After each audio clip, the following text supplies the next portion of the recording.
Hello friends, welcome to my YouTube channel. আজকে আমি তোমাদের জন্য অ্যাডভান্স ইংলিশের আরও একটি নিউ টপিক নিয়ে চলে এসেছি। আজকের আমাদের আলোচনার টপিক দেখো, যেমন তেমন। ওর জন্য আমরা যে ইংলিশ ওয়ার্ড ইউজ করবো সেটা হচ্ছে রিফ্র্যাফ। আমরা আমাদের দৈনন্দিন জীবনে এরকম সেন্টেন্সগুলো প্রায় ইউজ করি, দেখবে যে সে যেমন তেমন নেতা নয়। এখন আমরা এই সেন্টেন্সটি গঠন করার স্ট্রাকচারটি দেখব। প্রথমে সাবজেক্ট লিখতে হবে, তারপরে ভার্ব লিখব, তারপরে রিফ্র্যাফ এই ওয়ার্ড ইউজ করতে হবে, তারপরে আদার ওয়ার্ডস যদি থাকে সেগুলো লিখতে হবে। নাও আমরা বেটার আন্ডারস্ট্যান্ডের জন্য বেশ কিছু এক্সাম্পল দেখব। ফার্স্ট এক্সাম্পলটি দেখো, আমি যেমন তেমন ছেলে নয়, তাহলে I am not a riffraff boy. I am not a riffraff boy. Next, এটা যেমন তেমন ম্যাচ ছিল না, it was not a riffraff match.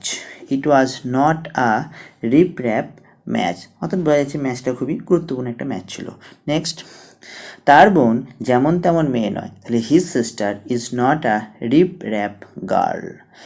His sister is not a riffraff girl. Next,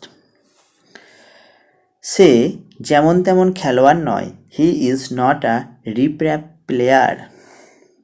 he is not a riffraff player, অর্থাৎ সে একটি গুরুত্বপূর্ণ খেলোয়াড়, এটা আমরা বলতে পারি। নেক্সট, হার্দিক পান্ডিয়া যেমন তেমন ক্রিকেটার নয়। Hardik Pandya is not a riffraff cricketer. Hardik Pandya is not a riffraff cricketer. Friends, আশা করি তোমরা এই কয়েকটি এক্সাম্পলের মাধ্যমে যে যেমন তেমন এই বাংলা ওয়ার্ডটি ইংলিশে কেমনভাবে বলতে হয় এবং লিখতে হয় সেটা তোমরা অবশ্যই ভালোভাবে বুঝতে পেরেছো। সবাইকে অসংখ্য ধন্যবাদ ভিডিওটি দেখার জন্য। ভিডিওটি ভালো লাগে লাইক করবে এবং কমেন্ট করতে ভুলবে না, এবং যদি আমার চ্যানেল নতুন হয় অবশ্যই চ্যানেলটিকে সাবস্ক্রাইব করতে ভুলবে না।